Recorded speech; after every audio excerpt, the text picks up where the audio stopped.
ठीक है। हाँ कर लिए, स्ट्रीमिंग ऑन कर लिए। Hello and welcome. आपको बेटा पहले कम बताइए,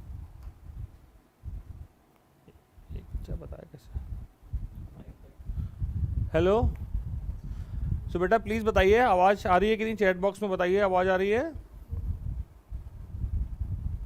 inheritance, encapsulation, recursion and abstraction.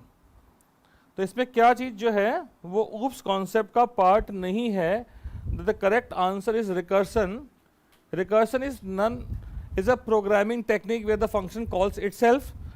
Encapsulation, inheritance, abstraction and polymorphism, they are the part of OOPS. The next question says which one of the following is part of a class. जब हम class बनाते हैं तो क्या क्या चीजें होती है, हम भाई मेंबर डेटा होता है और फंक्शन होता है। तो ये ऑप्शन ए में दे रखा है, ये ऑप्शन बी में दे रखा है और सी में दे रखा है both A and B. So the correct answer is both A and B. The next question is a recursive code. We have to find the output of that recursive code. Please go through it carefully and then we can see how it is working. It is taking a number as a parameter. The function name is print. Print function is taking a number as a parameter and it is calling itself and each time it is decrementing the value of n by 2. तो ये number ले रहा है और 2 decrement कर रहा है, बाकी recursive case and base case. तो यहाँ एक बेस केस लिखा है, रिकर्सिव केस के लिए कोई कंडीशन लगाइए, सीधे सीधे रिकर्सन हो रहा है। सबसे लास्ट में लिखा है print. So how it will work, the function print is there, it is having S, ये अंदर गया 7 जैसे ही लूप अंदर गया तो एक फंक्शन फिर से कॉल हो गया, यहां लिखा है n-2। तो ये फंक्शन ने रिकर्सिव फंक्शन कॉल कर लिया, तो अभी वैल्यू क्या भेज रहा है 5। अब नेक्स्ट कॉल जो बेटा 5 के लिए हुआ उसके लिए कंट्रोल वापस इधर गया, 5 फिर से अंदर आया और फिर से उसको यही मिल गया रिकर्सिव केस और उसने n/2 भेज दिया, 3 भेज दिया।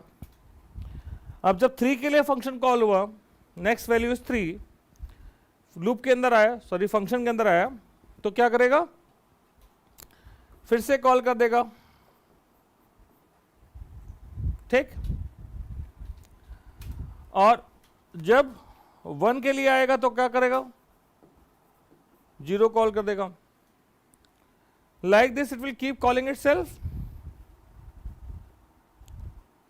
And as far as I understand this won't give any one of this output.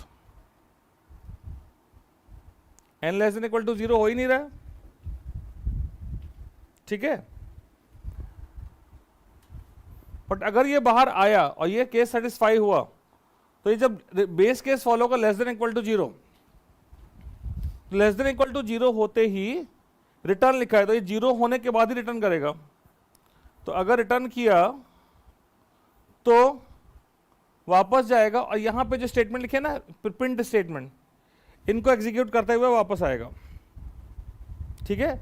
इसको एग्जीक्यूट करते हुए वापस आएगा तो क्या करेगा, पहले 1 प्रिंट करेगा, फिर 3 प्रिंट करेगा, फिर 5 प्रिंट करेगा और उसके बाद 7 प्रिंट करेगा।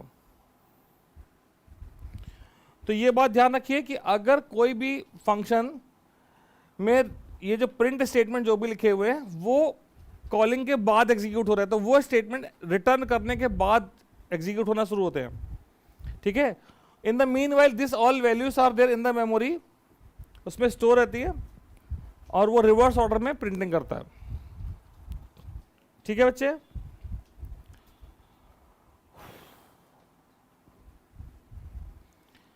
तो what I will suggest, just try it out, इसको एक बार रन करके जरूर देखिए, because it is bit doubtful. I see there is an error. It must go in for a time, but as for the options are given, options के according अगर आ सकता है तो ये कोशिश ये की गई है कि 1357 आए। जो प्रोग्राम करना चाहता है 1357 है, ठीक है, डिस्क्रिप्शन बॉक्स में डाल देंगे। कल वाले नहीं डाले थे, मैं भूल गया सर को बताना, कल वाले भी उसमें आ जाएंगे। कल वाले कल की वीडियो में डाल देंगे, जो कल पढ़ाया था वो कल जो वीडियो थी उसमें डालेंगे, आज पढ़ाया आज की वीडियो में डालेंगे। ठीक है, the next question is saying write the statement in Java to check holiday is starting with H और नॉट। स्टार्ट विद है या एंड विद है? नेम, क्वेश्चन को ध्यान से पढ़े तो उसको करने के लिए कौन सा फंक्शन लगेगा, ये क्वेश्चन में ही दे रखा है। कोई स्टार्ट होने के लिए या एंड होने के लिए जो भी फंक्शन लगता है उसका नाम क्या है? Starts with.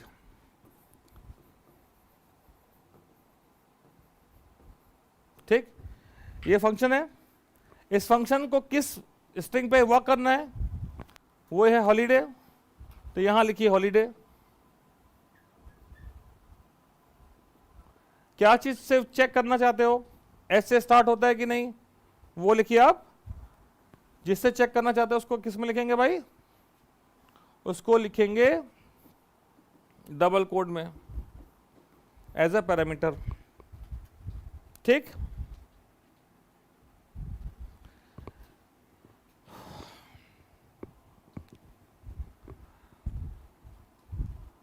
Next question is what is the logic of post order traversal in a binary tree? Pre order, post order और इन ऑर्डर, तीन ऑर्डर होते हैं। Post order itself is saying, post order means post, बाद में। क्या चीज बाद में आ रही है? रूट बाद में आ रहा है। क्या बाद में आ रहा है? रूट। तो इसका आंसर होगा लेफ्ट राइट रूट। अरे भाई हमें तो प्री ऑर्डर पोस्ट ऑर्डर करना ही है, बाइनरी ट्री में क्वेश्चन ही आता है, सबको पता ही रहता है भाई लेफ्ट राइट रूट करेंगे कि रूट लेफ्ट राइट करेंगे। तो इसका आंसर कोई भी गलत नहीं होना चाहिए। फिर अगला क्वेश्चन क्या कह रहा है? एक बार है पूरा रब रब कैसे होता है जो भी लिखा हो? अच्छा,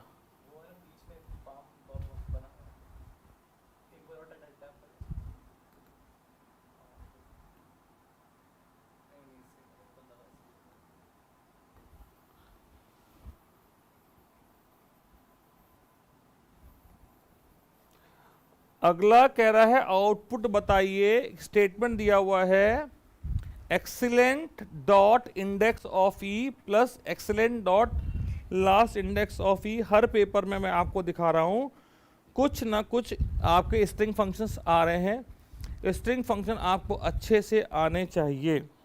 ठीक है, तो मैंने एक क्लास यहाँ गेस्ट पेपर से पहले ली थी जो क्लास 10th के आईसीएससी के बच्चों के लिए थी, जिसमें स्ट्रिंग के सारे फंक्शन पढ़ाए थे। तो उसमें कोई दिक्कत नहीं है कि आप स्ट्रिंग फंक्शन थोड़ी बदल गए, आप आईएससी में पहुंच गए तो स्ट्रिंग फंक्शन तो सेम है। तो आप उस वीडियो को जाके देख सकते हैं, सारे स्ट्रिंग फंक्शन को रिवाइज कर सकते हैं अगर किसी बच्चे को इनमें थोड़ा बहुत भी डाउट है, क्योंकि अगर डाउट है तो आंसर गलत हो सकता है। इंडेक्स ऑफ फंक्शन ई को देखना है, पहला अकरेंस एक्सीलेंट पे ई का पहला अकरेंस है इंडेक्स नंबर 0 पे, plus excellent dot last index of E आखिरी अकरेंस कहां पे है? 0 1 2 3 4 5 6 पे है। 0 1 2 3 4 5 6, 0 plus 6 last index of function gives the index number of last occurrence, that is 6, और first occurrence 0। ठीक है, रिकर्सन और आइट्रेशन में डिफरेंस क्या है? डिफरेंस का जब क्वेश्चन आए तो और भी डिफरेंस के क्वेश्चन है कि भाई किन किन चीजों पे डिफरेंस पूछा जा सकता है। ठीक, तो मैं यहां पर लिख देता हूं भाई किन किन चीजों पे डिफरेंस पूछा जा सकता है। आपको इनको प्रिपेयर करके जाना है। जिसके पास आंसर नहीं है जाइए गूगल पे लिखिए difference between recursion and iteration, difference between recursion and iteration. और रिकर्सन में क्या होता है? Function call itself, function call itself to repeat the process।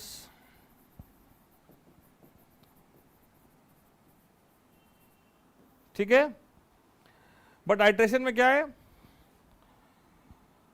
For while do while, there are three statements या construct we can say, construct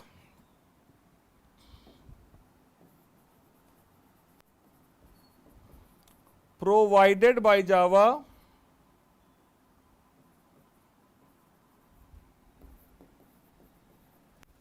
to repeat the process.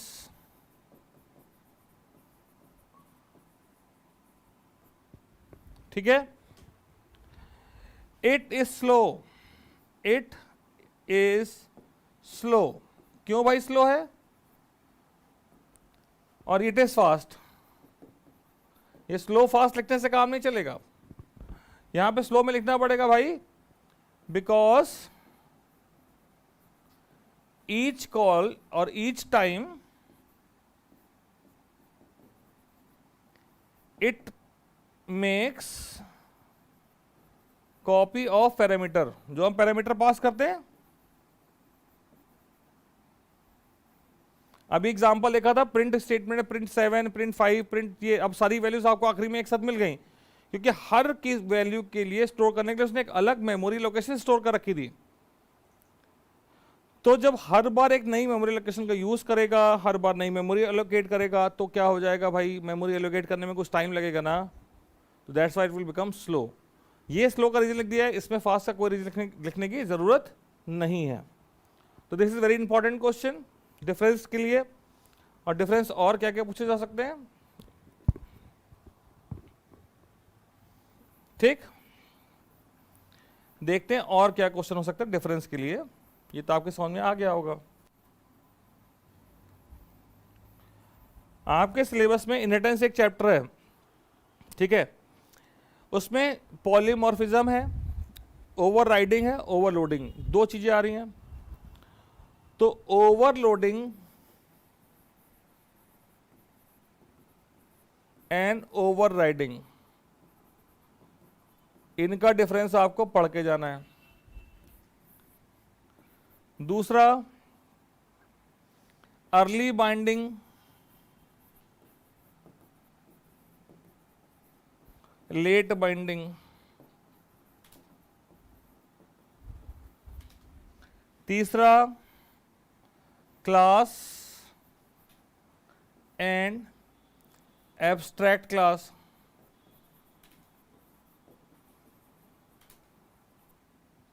चौथा, abstract class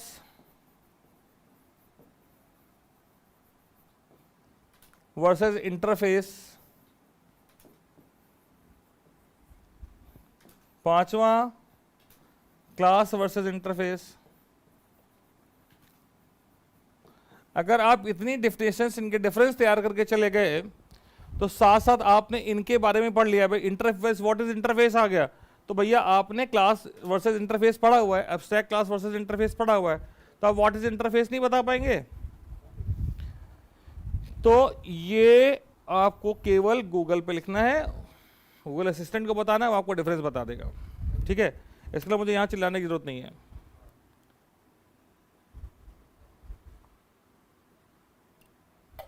क्योंकि यहां बहुत कुछ करना है जो लॉजिकल है, तो हम लोग वो चीज डिस्कस करेंगे जिसमें ज्यादा दिमाग लगाना है, ठीक है। क्वेश्चन नंबर 2 बहुत ही सुंदर आया है सामने, वाह, ये ऐसा ट्री तो अभी बहुत सालों बाद देखा हमने। एक ट्री आता था, इसमें आ गई है वो बेल आ गई है ना, ये अंगूर की बेल है, लौकी की बेल है, पता नहीं कहेगा। एब्स्ट्रैक्ट डेटा टाइप, पॉलीमॉर्फिज्म, ये बातें अभी की थी, वो भी आ गया, ठीक है। तो जरा इनका डिफिनेशन का सॉल्यूशन लिखा होगा हमें। Polymorphism,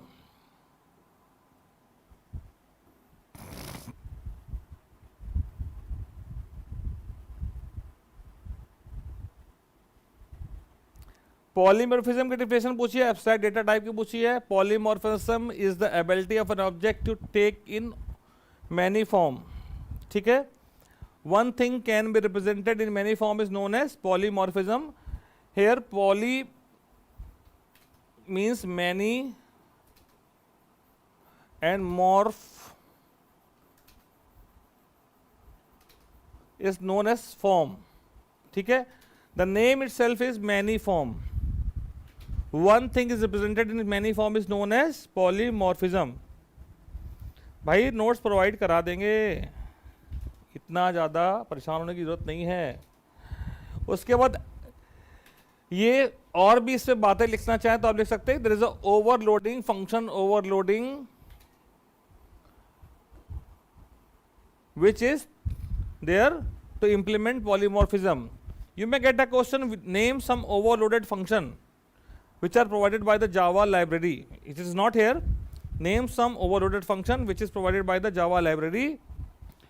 So we have substring function. String का एक फंक्शन है जिसके दो सिंटैक्स हैं। एक सिंटैक्स ऐसा है जिसमें हम क्या कर सकते हैं, दो पैरामीटर देते हैं। क्या देते हैं भाई, स्टार्ट इंडेक्स देते हैं और एंड इंडेक्स देते हैं। और दूसरा है सबस्ट्रिंग फंक्शन जिसमें हम केवल स्टार्ट इंडेक्स देते हैं। तो स्टार्ट इंडेक्स से लेकर वो एंड तक जो स्ट्रिंग के जाता है। दूसरा हम लोग जो बहुत कॉमनली यूज कर रहे हैं वो है इंडेक्स ऑफ फंक्शन, जिसमें एक कैरेक्टर देते हैं, वो कैरेक्टर को सर्च करता है। दूसरे सिंटैक्स में इंडेक्स ऑफ फंक्शन को हम कैरेक्टर के साथ साथ ये बताते हैं कि भाई इसको सर्च कहाँ से करना है, वो इंडेक्स नंबर फ्रॉम वेयर, कहाँ से ढूंढो, ये भी देते हैं। तो ये तो दो फॉर्म में यूज हो रहे हैं। अगर कोई फंक्शन, तो हम कह सकते हैं वो कैसे फंक्शन है, ओवरलोडेड फंक्शन है। ठीक है, अब अगला क्वेश्चन कह रहा है एब्स्ट्रैक्ट डेटा टाइप क्या चीज होती है भाई। Abstract data type is the type of object whose behaviour is defined by the set of values and set of operations. Behaviour is already defined. For example, अब abstract function पढ़ाना पड़ेगा इसको समझाने के लिए।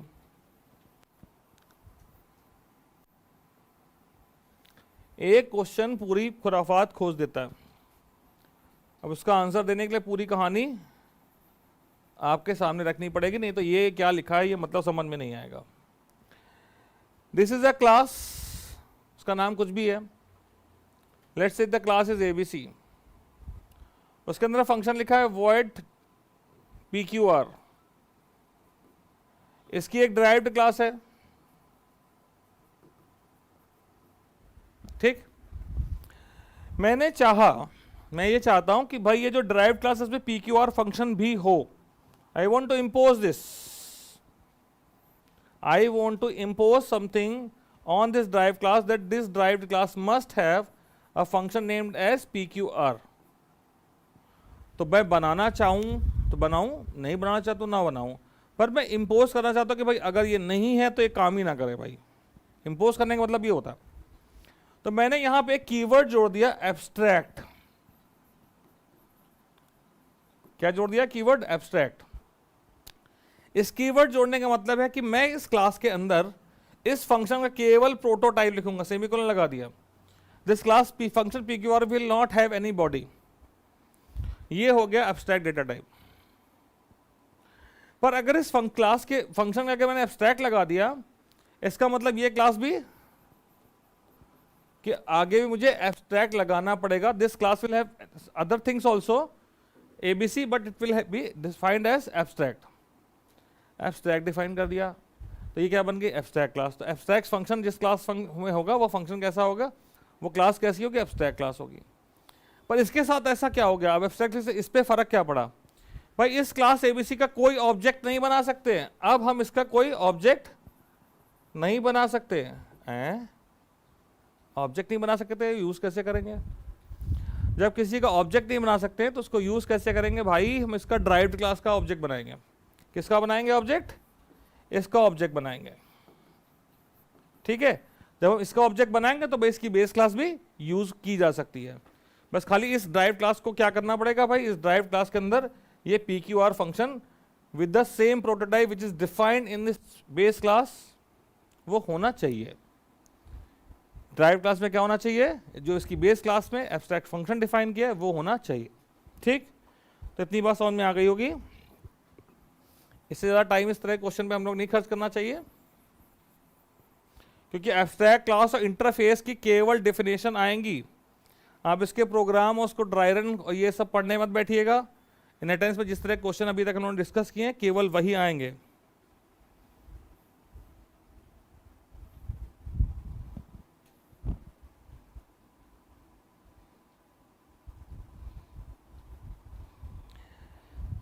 You are saying decimal to binary conversion program is in syllabus. Syllabus is just defining कि what topic we have to cover and giving us some example कि इस topic पे इस तरह के कुछ example program आपको क्लास में बच्चों को पढ़ाने हैं या बच्चों को कवर करने हैं। तो कौन सी चीज़ कोई पर्टिकुलर प्रोग्राम आएगा या नहीं आएगा हम लोग ऐसा कह नहीं सकते, ठीक है। सिलेबस इज नॉट सेइंग कि decimal to binary program is there is और नॉट, ठीक। और कोई दिक्कत किसी को? थ्योरी के नोट्स प्रोवाइड करा दें।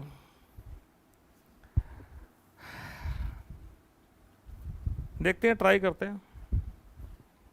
अगला क्वेश्चन पे चलते हैं।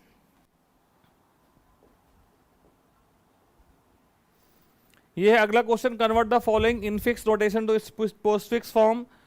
2 या 3 क्लासेस हो चुकी हैं, आप लोग जल्दी जल्दी से इसको सॉल्व करिए, ठीक है। अभी मैं इसको यहाँ सॉल्व करता हूँ, इससे पहले आप इसको सॉल्व करिए।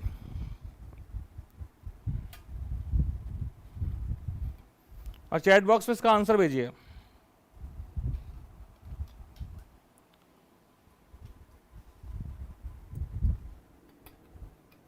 क्वेश्चन 4 का भी आंसर भेजिए, ठीक है।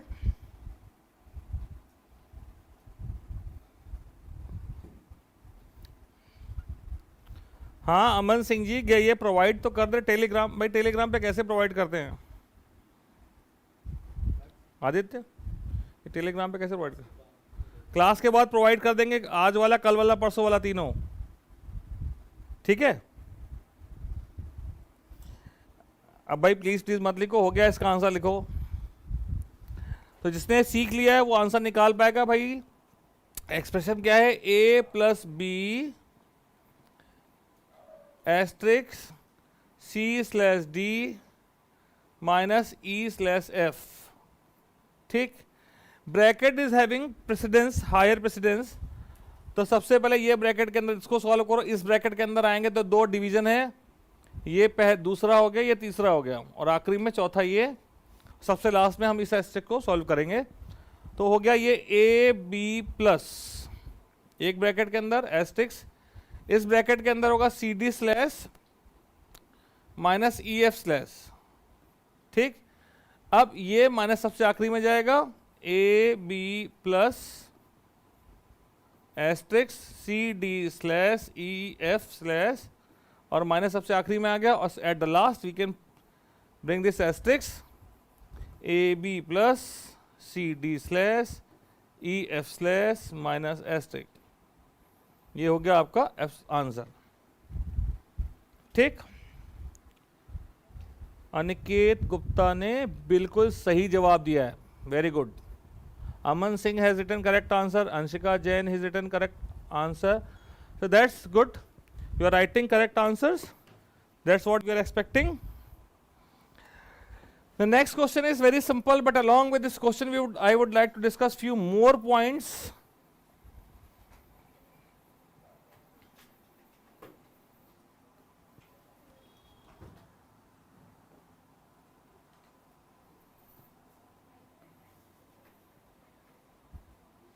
ये बाइनरी ट्री का एक डायग्राम दिया हुआ है। Identify the internal and external nodes. Internal node and external nodes, आप इसमें से पहले एक्सटर्नल नोड्स चेक कर लीजिए कौन से एक्सटर्नल हैं। ये मीटर क्यों नहीं रहा है?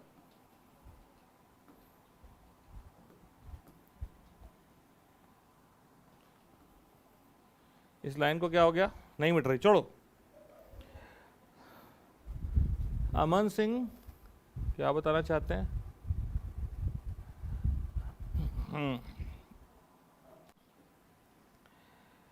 The nodes which do not have any successor are known as external nodes. तो यहां एक्सटर्नल कौन से हो गए? आई का कोई सक्सेसर नहीं है, ई का कोई सक्सेसर नहीं है, सी का कोई सक्सेसर नहीं है, ये आपके हो गए एक्सटर्नल नोड्स। उसके बाद बाकी जितने हैं इंटरनल है।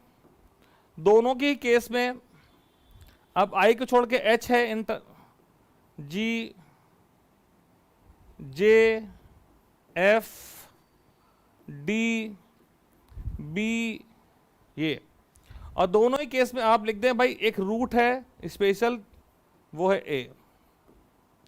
हम जो डिस्कस करना चाहते हैं वो क्या है? हाइट।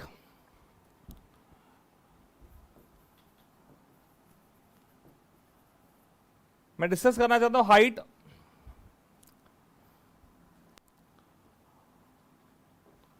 डेप्थ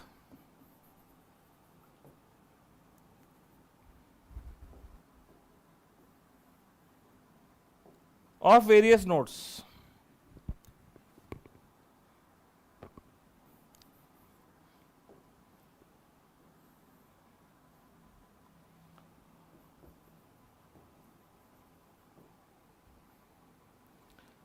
चलिए नोड का नाम यहां लिख रहे हैं।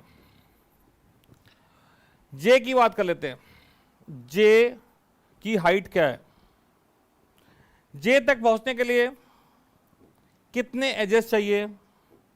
1 2 3। जे की हाइट 3 है, ठीक। जे की डेप्थ क्या है?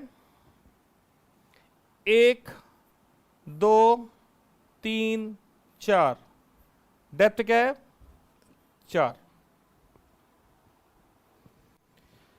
ऊपर से जितने भी एजेस जे तक पहुंचने के लिए चाहिए वो उसकी डेप्थ है, नीचे से जितनी एजेस चाहिए जे तक पहुंचने के लिए वो उसकी हाइट है।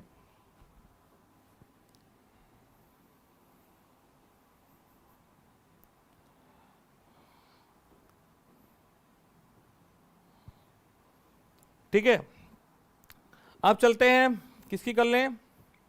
डी की कर लें। डी की हाइट क्या है? 1 2 3 4 5। 5 एजेस आई डी तक पहुंचने के लिए। ऊपर से 1 2 आई, ठीक। और बताइए, अब तक समझ में आ गया होगा? इसको लेके बहुत सवाल रहते हैं बच्चों के मन में। लेट्स से सी की क्या है?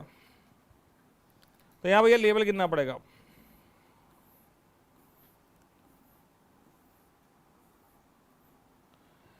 सी तक पहुंचने के लिए सी के सेम लेवल पे एफ है, तो एफ की जो है वही सी की है, ठीक है। तो सेम लेवल सी और एफ का है, तो सी और एफ की सेम होगी।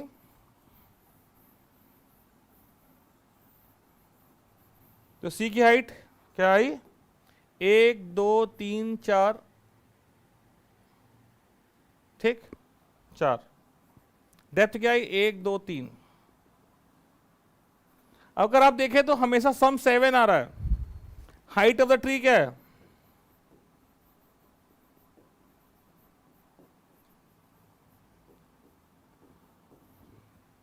ठीक है। ए की हाइट क्या है? ए की डेप्थ क्या है? ए की हाइट है 7, डेप्थ है 0, ठीक है। बहुत बड़ा लिख गया। 7 0। आई की हाइट 0, डेप्थ 7। क्लियर है? इसको लेके बहुत कंफ्यूजन रहते हैं।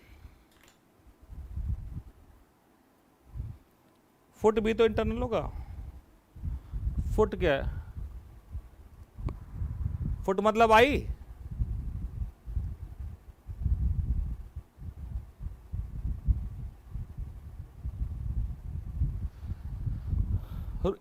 रूट जब यहां इंटरनल पूछा जाए तो इंटरनल के साथ आप एक बात लिख दीजिएगा, रूट है, ये इसी में इंक्लूडेड है, पर आप यहां पे इसको एज अ रूट ही बताएं, ठीक है।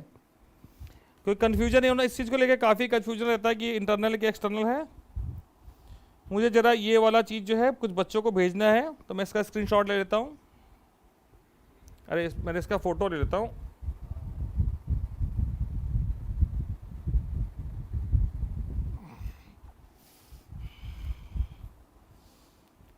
आगे अगला क्वेश्चन, अब तो प्रोग्राम होना चाहिए।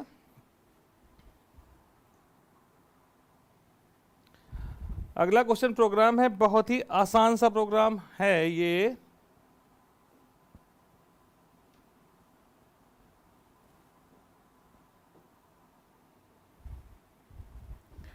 Design a class round which will shift all the letter of a word from one index towards left. Her letter का इंडेक्स एक एक कम हो जा रहा है, लेफ्ट साइड में चला जा रहा है। And first letter will join at end, पहला लेटर आखिरी में चला गया। तो ऐसा करने के क्लास दो very string round function, except function, एक स्ट्रिंग राउंड जो करेगी ऐसा, और ये सब कुछ दिया हुआ है। एक बार ध्यान से क्वेश्चन पढ़ लो,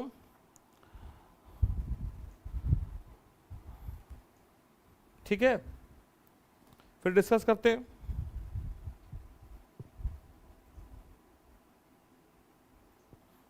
इसमें कोई नेक्स्ट क्वेश्चन भी था। अरे identify the pair of sibling. Pair of sibling ये दो है साथ में, जिसके पापा मम्मी सेम है, वो सिबलिंग है। CF एक सिबलिंग, EJ दूसरी सिबलिंग। एक सिबलिंग जब भी लिखो ब्रैकेट में लिखना, पेयर में लिखना, ठीक है। तो एक बच्चे ने याद दिलाया कि भाई एक क्वेश्चन छूट गया, तो यानी कि बच्चे ध्यान से देख रहे हैं, खाली बातें नहीं कर रहे, चैट बॉक्स में देख भी रहे हैं, अच्छी बात है। तो इस क्वेश्चन में कोई बच्चा अगर शिफ्टिंग करने लग जाए तो बड़ा बेवकूफ़ी वाली हरकतें होंगी। अफ्रीका है ना, अफ्रीका का इतना हम हिस्सा ले रहे हैं तोड़, इतना हिस्से को देंगे मरोड़, यहां देंगे जोड़, ठीक है। सर एक क्वेश्चन बच्चा है इसमें, हो तो गया भाई, हो गया, तुम लेट हो गए। तो इसका आंसर देखते हैं, गिवन है, उसी में देख लेते हैं जो लॉजिक होगा उसमें। जो मुझे पसंद नहीं आएगा मैं बदल दूंगा, पसंद तो नहीं आया, तक इसने लॉजिक लिखा है, मुझको पसंद नहीं आया। यहां पे जो ऑलरेडी लिखा हुआ है, तो यहां दो दो लॉजिक हो जाते हैं। पहला काम, क्लास जो दे रखी है बिल्कुल वही लेनी है।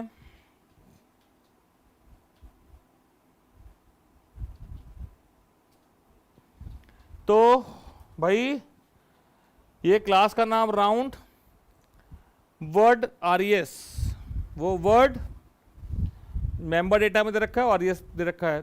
कंस्ट्रक्टर है पैरामीटराइज, दोनों को हमने जीरो से डबल कोट से नल से इनिशियलाइज कर दिया। एक्सेप्ट फंक्शन में मैंने इनपुट ले लिया, यूजर ने बता दिया कि हमें क्या क्या इनपुट करना है।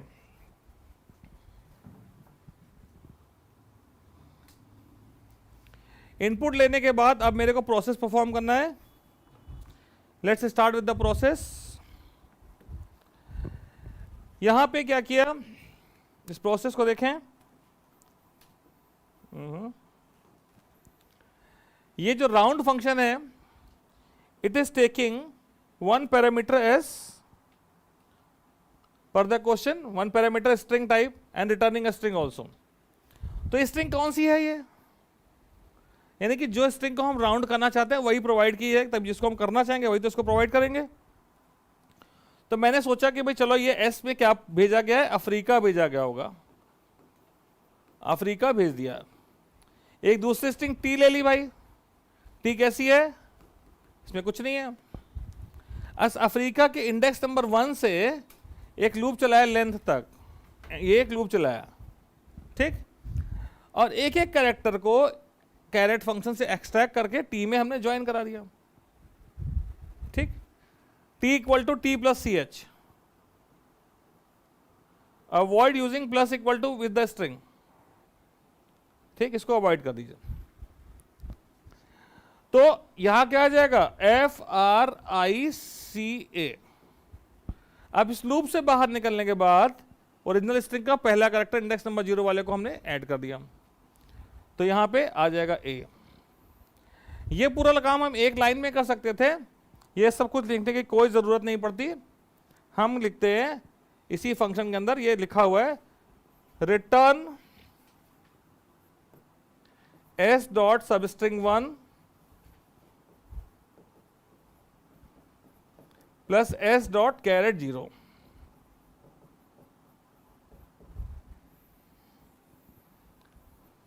भाई ये एक लाइन में कर देगा, पर क्या है, इस पे थोड़ा रिस्क है। किसी को डाउट है फंक्शंस में, फंक्शन अच्छे से आते हैं तो आप देखिए एक लाइन में अपना खेल खत्म, और नहीं आते तो पूरा लंबा लंबा खेल चलता रहेगा, ठीक।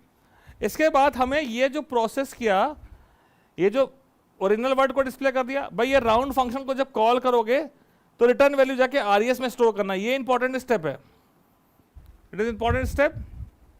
फंक्शन को कॉल करिए, रिटर्न वैल्यू को होल्ड करिए, तब आगे चलिए। इसके बाद हमने राउंड फंक्शन को कॉल करने के बाद मेन बनाना है। मेन में क्या करेंगे, मेन में क्या करेंगे भाई, ऑब्जेक्ट बनाएंगे क्लास का। ऑब्जेक्ट बनाया, फंक्शन को इनपुट किया, इनपुट करने के बाद यानी इनपुट वाला फंक्शन एक्सेप्ट वर्ड है, उसको कॉल करने के बाद डिस्प्ले वाला कॉल कर लीजिए, OB डॉट डिस्प्ले। फंक्शन जो है सारी वैल्यूज को आपको डिस्प्ले कर देगा, ठीक है, फाइन।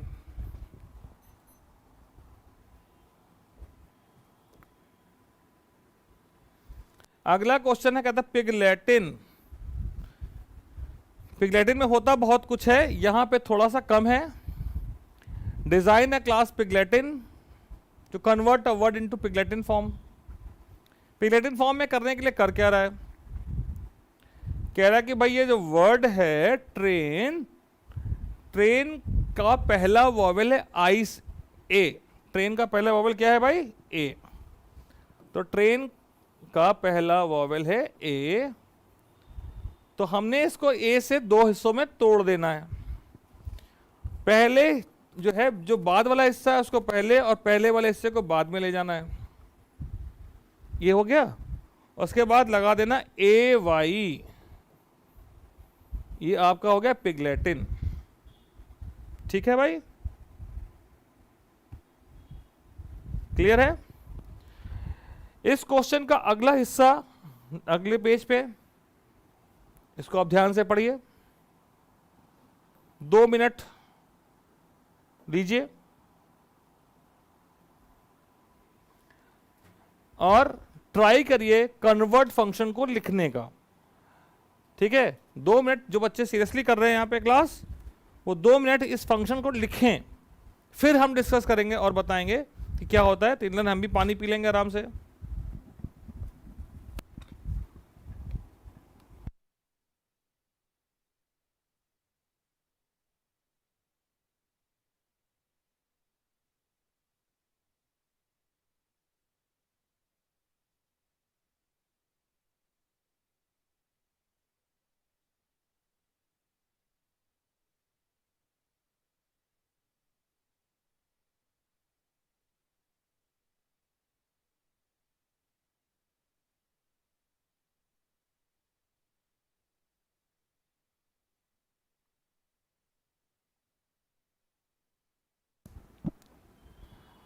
भाई सब लोग सोच रहे हैं क्या लिखना चाहिए।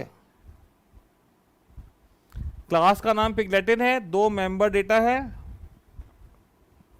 पहला है स्ट्रिंग स्टोर करने के लिए, दूसरा नई स्ट्रिंग जिसमें रिजल्ट आपको पिगलेटिन वर्ड डालना है, लेन है इंटीजर टाइप का, तीसरा कंस्ट्रक्टर है, रीड वर्ड है। देखिए अभी तक जितने बच्चों ने यहां 3 पेपर करे सब में ये तो है ही है।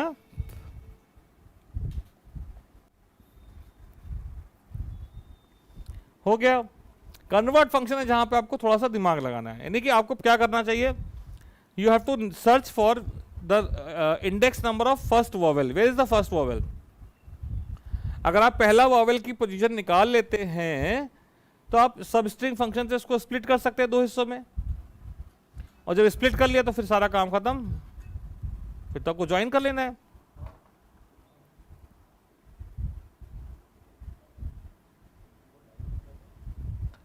ये है आपका solution.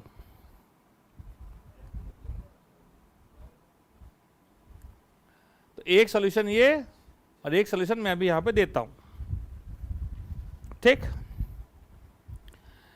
So as per the question we have to define the class pig latin. सबसे पहले लिखा हुआ है class pig latin, then the member data string str, new str and len are defined, ठीक है।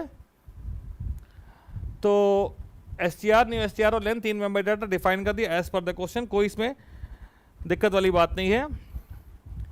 Pig latin function is there which is a default constructor, हर program में default constructor आ रहा है, इनिशियलाइज कर देना with double quotes initial value.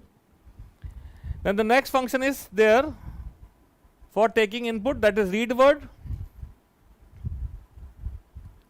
Scanner class का ऑब्जेक्ट बनाया और हमने नेक्स्ट फंक्शन sc.next लगाया to read a word. Dot to upper case क्यों लगाया, क्योंकि उसको हम अपर केस में चाहते हैं। Question is saying to input the word in upper case. ये हम नेक्स्ट फंक्शन को से इनपुट कराने के बाद नेक्स्ट लाइन में भी आप कन्वर्ट कर सकते हैं स्ट्रिंग अपर केस में, देयर इज कोई दिक्कत, नो प्रॉब्लम। लेंथ निकाल लिए। अब सवाल ये था कि हमें भाई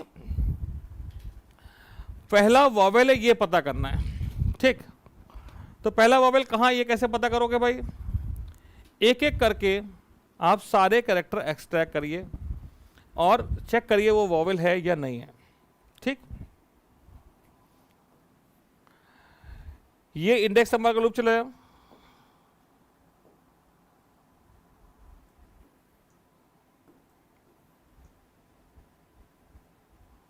इंडेक्स नंबर का लूप चलाने के बाद क्या मिल गया भाई, जीरो पे कैरेक्टर एक्सट्रैक्ट हुआ। सपोज हमारा क्या था ट्रेन, तो let's say the character which is extracted is T. ये कैरेक्टर को चेक किया, this C is equal to A और ई और आई और यू लाइक दिस, तो भाई कंडीशन कोई भी सेटिस्फाई नहीं हुई, लूप कंटिन्यू कर गया, ठीक। फिर ये इंडेक्स नंबर 1 से कैरेक्टर एक्सट्रैक्ट किया, आर आया, आर को भी कंपेयर किया, ए ई आई यू से कहीं मैच नहीं किया। फिर आई की 2 हुई, 2 पे आया ए और आपका कंडीशन ये सेटिस्फाई हो गई, वॉवेल मिल गया। वॉवेल मिल गया तो क्या करा, ब्रेक। ब्रेक करने से लूप से बाहर आ जाएंगे, तो भाई आई में क्या है 2 है, वो क्या प्रेजेंट कर रहा है, पहला वॉवेल कहाँ है। अब मुझे पहले वॉवेल ऑनवर्ड ये चाहिए, तो हम क्या लगाएंगे, सब स्ट्रिंग फंक्शन। हमने क्या लगाया भाई, एस डॉट सब स्ट्रिंग, क्या डाले इसमें, आई, तो क्या आ जाएगा, ए आई एन, ये देगा। इसके आगे क्या करना है, टी आर निकालना है 0 से लेकर 2 तक। तो आप क्या लिखेंगे, ये जो लिखा हुआ है एस डॉट सब स्ट्रिंग आई, तो सब स्ट्रिंग को केवल स्टार्ट इन 0, आई बिगनिंग से चाहिए, 0 से लेकर आई, तो आई -1 तक लेगा भाई। 2 दिया, 0,2 दिया, तो क्या आएगा 0 और 1 वाला। उसके बाद ए वाई आप अपने मन से जोड़ दीजिए, क्वेश्चन में अपने आप जुड़ा हुआ है, तो उसमें कोई दिमाग नहीं लगाने की जरूरत है, ठीक हो गया भाई। फिर डिस्प्ले फंक्शन में दोनों स्ट्रिंग डिस्प्ले करनी है, क्वेश्चन में साफ साफ बोला दोनों डिस्प्ले करिए। पर डिस्प्ले करने से पहले आपको क्या करना चाहिए भैया, क्या करना है, डिस्प्ले करने से पहले आपको क्या करना चाहिए, कन्वर्ट फंक्शन को कॉल करना है। ओरिजिनल स्ट्रिंग str डिस्प्ले कर दी, ओरिजिनल और न्यू स्ट्रिंग डिस्प्ले कर दी, पर ये कन्वर्ट कॉल अगर बीच में नहीं हुआ तो हो सकता है कन्वर्जन वाला फंक्शन अगर मेन में भूल गए तो फिर कैसे इंश्योर होगा। तो यहां ध्यान रखिए, या तो रीड वर्ड से पहले कॉल कर लीजिए कन्वर्ट, मेन फंक्शन अगर लिखने के लिए नहीं होता है कहीं पे तो पता ही चलेगा कन्वर्ट हुआ कि नहीं हुआ है। इसलिए it is better to write display, write this convert function in the display itself. और ये जो 6 नंबर वाले क्वेश्चन हैं इसमें मेन फंक्शन लिखना है। कुछ बच्चों का डाउट है कि भाई मेन लिखेंगे कि नहीं लिखेंगे, तो बिल्कुल लिखेंगे, इनहेरिटेंस और स्टैक क्यू वाले में नहीं लिखेंगे। और बाकी पेपर आपके सामने होगा, आप पढ़िए उसमें क्या लिखा है, क्या करने के लिए लिखा है वो लिख दीजिएगा। आपको एग्जाम यहाँ पे तो पढ़ना ही चाहिए कि कैसे लिखा जाता है,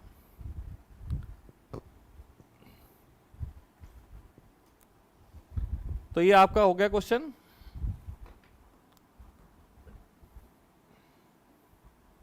अरे भाई इससे ऊपर नहीं जा रहा, सिलेक्ट हो गया ना, ऊपर जा रहा है ना नीचे जा रहा है।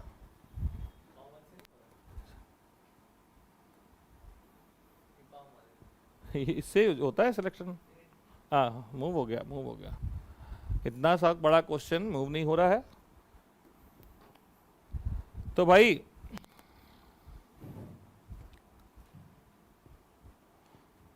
ये चूज करेंगे।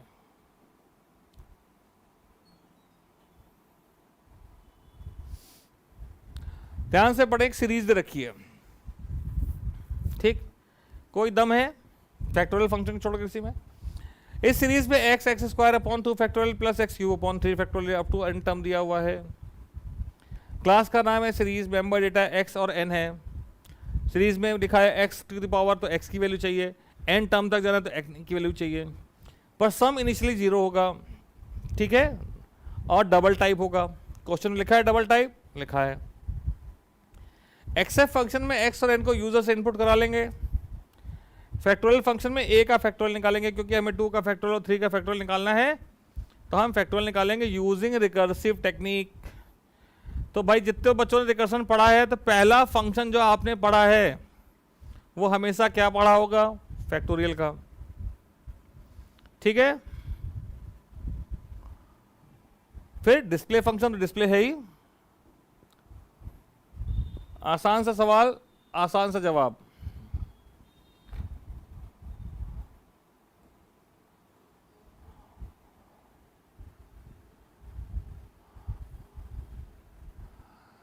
As per the question class series is defined.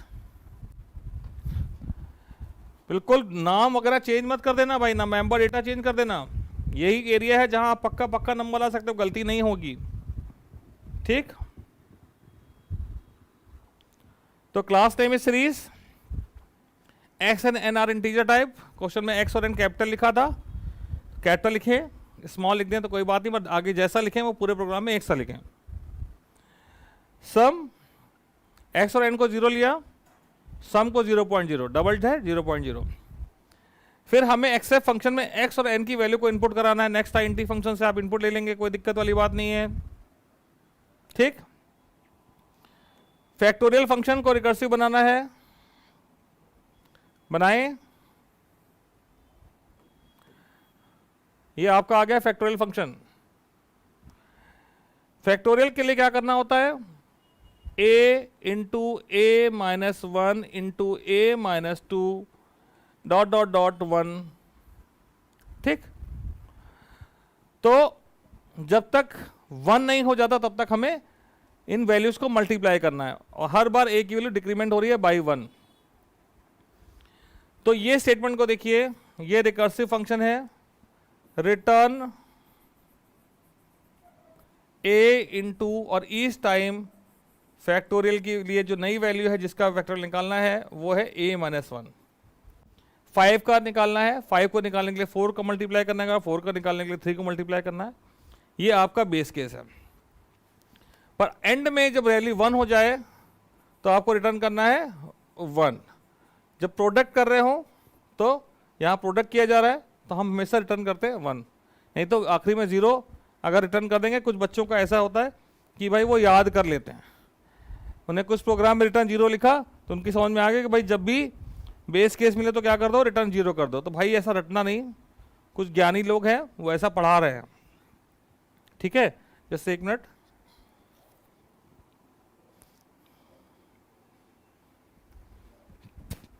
और बाकी ऐसा भी रट मत लेना कि भाई हमेशा 1 ही रिटर्न करना है। तो you have to just see the need of the question, question की कैसी नीड है उसके अकॉर्डिंग आप वैल्यू रिटर्न करेंगे।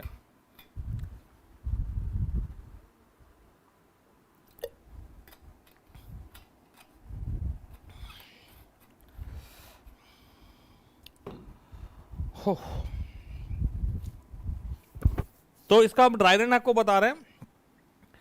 सपोज करें हम इस फैक्टोरियल फंक्शन को 4 भेज दें तो it will make another call. यहां पहुंचा लिखा a into, it means 3 into return value of factorial 3, sorry A की वैल्यू 4 है तो 4 इंटू, फिर ये फंक्शन जब 4 के लिए कॉल हुआ, सॉरी ये फंक्शन जब 3 के लिए कॉल हुआ, next value of A is 3, 3 के लिए पूरी यही बॉडी फिर से एग्जीक्यूट हुई, new value of A that is 3। तो भाई बेस केस सेटिस्फाई नहीं हो रहा है, रिकर्सिव केस के पास पहुंचा, और फिर से ये स्टेटमेंट है ए इंटू, यानी कि ए की नई वैल्यू क्या है 3, 3 into return value of factorial 2। भाई ये मल्टीप्लाई तो तभी करेगा जब रिटर्न वैल्यू आए, till then it will keep waiting, ठीक है। Now the function is called for the value 2, again base case is not satisfied, so recursive case is there that will work as 2 into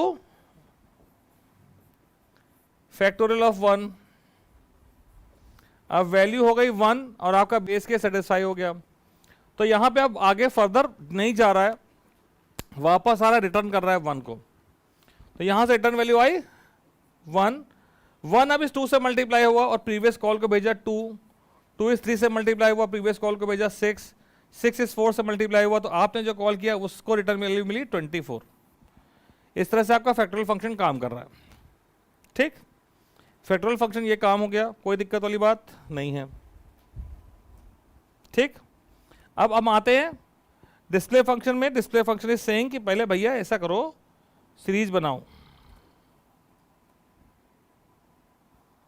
नहीं ये तो पूरा PDF ही गायब कर दिया, ठीक है। एक नया तरीका मिला, पर जो मेरा छपा हुआ था वो भी गायब हो गया। सीरीज क्या है भाई, पावर कितनी चल रही है एक्स की, 1 2 3 4। पहले वाले टर्म में डिनोमिनेटर में कुछ नहीं लिखा है, क्योंकि भाई 1 का फैक्टोरियल 1 ही होता है, ठीक। तो सीरीज है आपकी x की पावर 1/1 फैक्टोरियल, x की पावर 2/2 फैक्टोरियल, x की पावर 3/3 फैक्टोरियल, एन टर्म। तो भैया पावर 1 2 3 है, एन तक जा रही है, एक लूप चलेगा 1 से लेकर एन तक। ये लूप किसका है, पावर का, और साथ में क्या कर रहा है, इस प्रोसेस को रिपीट भी कर रहा है। फिर आपको ऊपर ये डिनोमिनेटर कैसे निकलेगा, math dot POW X comma I. Denominator कैसे निकलेगा, फैक्टोरियल फंक्शन बनाया है, ठीक, फैक्टोरियल ऑफ आई,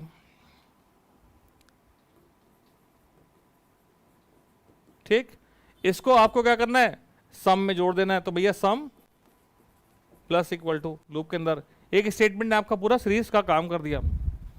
लूप से बाहर आने के बाद इस सीरीज को सम को डिस्प्ले कर देंगे, ठीक। मेन फंक्शन में 3 काम, इनपुट प्रोसेस आउटपुट। पहला काम ऑब्जेक्ट बनाना, क्लास का नाम series, object ob equal to new series, बन गया ऑब्जेक्ट। ऑब्जेक्ट बनने के बाद इनपुट करने का फंक्शन एक्सेप्ट कॉल कर लिया, डिस्प्ले करने का फंक्शन डिस्प्ले कॉल कर लिया। कोई दिक्कत, कोई दिक्कत नहीं है,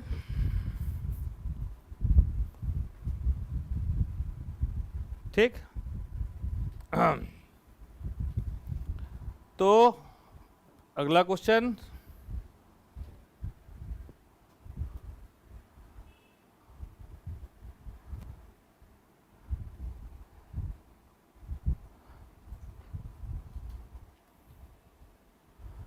class palindrome has been defined to check and print the number is palindrome or not। एक नंबर दिया, इसको पैलिंड्रोम चेक करना है, और return the reverse of the given using recursive technique. एक नंबर दिया जा रहा है ए, वो रिवर्स ऑफ ए को रिटर्न कर रहा है, ठीक। पैरामीटर दे रखा है, तो क्वेश्चन का स्क्रीनशॉट ले लीजिए, क्योंकि मैं फिलहाल आगे कंटिन्यू नहीं कर रहा हूं। ये आगे के 3 क्वेश्चन आप ट्राई करिएगा, ठीक है। कल वाली क्लास में, नेक्स्ट क्लास होगी, उसमें हम इसको डिस्कस करेंगे। तो एक क्वेश्चन तो ये हो गया पैलिंड्रोम के लिए।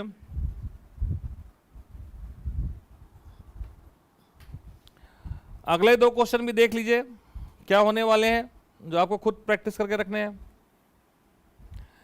There is a class given vehicle, the name of the member data is registration number, permit number, Default constructor is there which will take 2 parameters,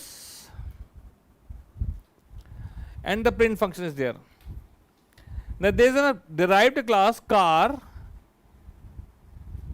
The car is a derived class of vehicle which is having two things: long price to store the price of the car, and exc variable which is going to hold the excise duty. ठीक,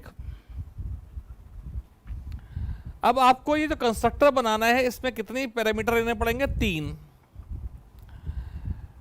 data member of the base class, अगर उसको ध्यान से पढ़े लिखे, parameterise constructor to initialise the data member of the base and the current class, and excise amount is to be include initialise to be null. तो भाई जो नल करना तो हम पैरामीटर में थोड़ी लेंगे, तो केवल 3 पैरामीटर लेने और बेस क्लास को वैल्यू सेंड करनी है. यहाँ एक्साइज ड्यूटी का कुछ दे रखा है, as per the chart permit NLS. तो भाई ये परमिट का टाइप हमको यूजर से पूछना पड़ेगा इस फंक्शन के अंदर. इस फंक्शन के अंदर भाई परमिट NLS क्या है, क्योंकि कार का प्राइस है. अच्छा हाँ, ऊपर वो परमिट का टाइप पूछा है. मेंबर डेटा में यूजर से कुछ नहीं पूछना भाई, यहीं पे चेक कर लो, हो जाएगा. इफ एल्स इफ लगा दो, स्विच केस लगा दो, NLS ऊपर है तो वहां से ये वैल्यू एक्सेस की जा सकती है और हम उसको यूज कर सकते हैं. यूज करने के बाद आप भाई कैलकुलेट कर लीजिए, एंड प्रिंट कमांड के थ्रू आपको प्रिंट कमांड यहाँ पे भी है, प्रिंट कमांड बेस क्लास में भी है. तो भाई प्रिंट कमांड को फंक्शन को कॉल करिए बेस क्लास के और ड्राइव क्लास के और डिस्प्ले कर दीजिए. Then the next function is of circular queue, it is out of the syllabus. तो यानी बचे केवल 2 ही क्वेश्चन, तो क्यों ना अभी कर लेते हैं. तो अभी कर ले रहे हैं भाई, पेपर ही खत्म हो जाएगा, काम खत्म, क्योंकि 2 क्वेश्चन ही बाकी है, हमें लगा 3 है, ज्यादा समय लगेगा. तो let's finish it up today itself, no waiting, just follow this very easy question.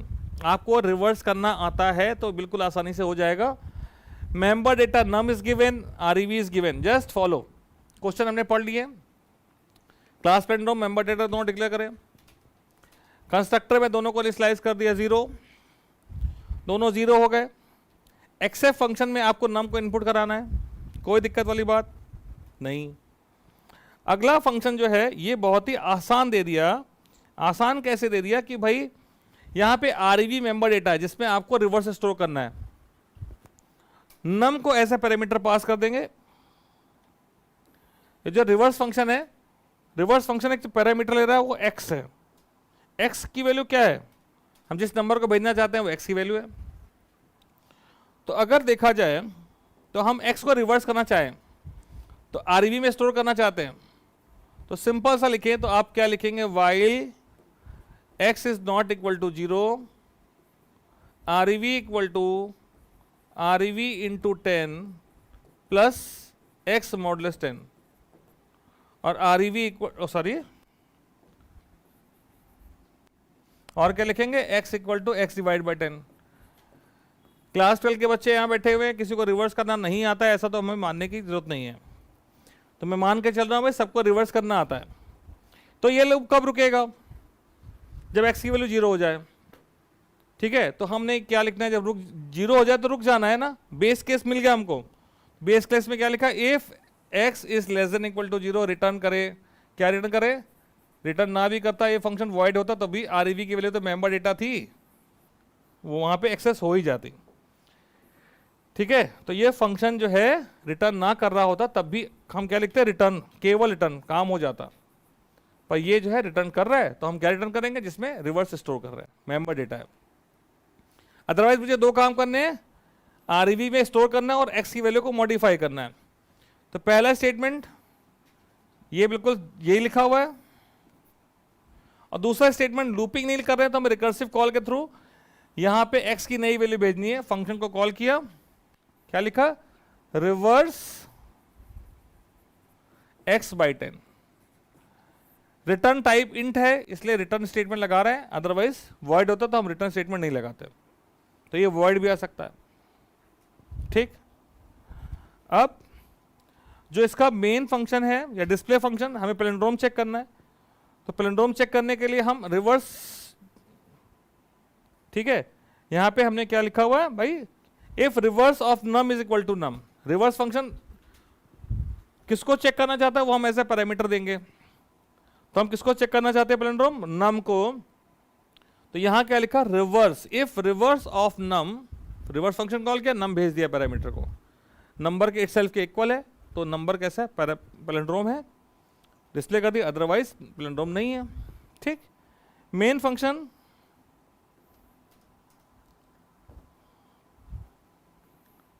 में आपको पैलिंड्रोम क्लास का ऑब्जेक्ट बनाना है और इनपुट और डिस्प्ले फंक्शन बनाना है। ठीक, डिस्प्ले फंक्शन आपका रिवर्स फंक्शन को कॉल कर ही रहा है। अब अगला क्वेश्चन जो हमारे लिए बाकी है वो इनहेरिटेंस वाला।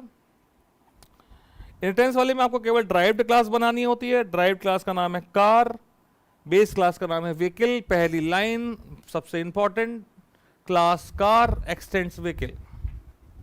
ठीक, ठीक है, क्लास कार एक्सटेंड व्हीकल आपने बना ली। ठीक, double price and double EXE. ठीक है, प्राइस और एक्साइज ड्यूटी। प्राइस लॉन्ग लिया है, शायद बहुत महंगी कारें भी होंगी। कंस्ट्रक्टर में 3 पैरामीटर, 2 बेस क्लास के लिए, 1 ड्राइव क्लास के लिए। रजिस्ट्रेशन नंबर स्ट्रिंग टाइप है। परमिट में 3 कैरेक्टर एनएल, एन, एस और एल थे कैरेक्टर है। ठीक, तीसरा प्राइस। भाई ये जो बेस क्लास की 2 वैल्यू है, सबसे पहले सुपर फंक्शन के थ्रू इसके बेस क्लास को सेंड कर दी।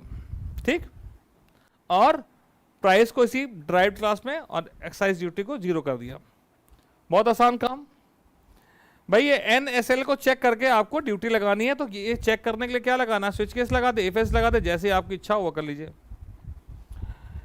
परमिट बेस क्लास में है, पर क्योंकि इनहेरिटेंस कर रहे हैं इसलिए हम इसको यहां पे यूज कर पाएंगे। ठीक है, बाकायदा यूज कर सकते हैं। ठीक है, हमने यूज करा, प्राइस की वैल्यू को चेक करा 22/100। ध्यान दीजिए यहां लिखा है 22.0/100, 22% इनटू प्राइस। ध्यान रखें यहां जरा ब्रैकेट लगाना रहेगा, नहीं लगा हुआ है, ब्रैकेट लगाइए। दूसरी बात, 0.0 लगाइए। अगर आप लिख देते 22/100 तो वैल्यू आती है 0.22। ये दोनों वैल्यू किस टाइप की हैं, इंटीजर टाइप की हैं। आंसर क्या आएगा, 0। इसका रिजल्ट आएगा 0। तो भाई आप चाहे कोई भी वैल्यू ले लीजिए, आंसर आना है 0। इसलिए यहां पे इस बात का ध्यान रखना है। और it will be better if you right it 0.22 directly. 0.22, 0.11, 0.5, 0.05, 5% 0.05। तो कंडीशन चेक करी और आपने कैलकुलेशन कर लिया एक्साइज ड्यूटी का। ठीक, ये तीनों लाइनें इफ लगाई और छोटी सी गलती हो सकती है 0 पॉइंट वाली। प्रिंट के अंदर ध्यान रखना है, बेस क्लास में मोस्टली प्रिंट फंक्शन होगा जिसके डेटा को डिस्प्ले करना है, तो आपने सुपर डॉट प्रिंट लगाना है क्योंकि सेम नेम से यूज कर रहे हैं। फिर this display the excise duty and the price. Okay, 2 lines are there and we are not suppose to write the base class and the main function of inheritance question. The next question is happens to be circular queue, which is out of the course. So we have discussed queue and in the last class and stack in the previous class, even though repeating the same thing again and again doesn't make any sense. So that's all for the day. Thank you very much for watching and I hope you have learned a lot and you will do wonders. You will come up with the flying colors. Good night, see you.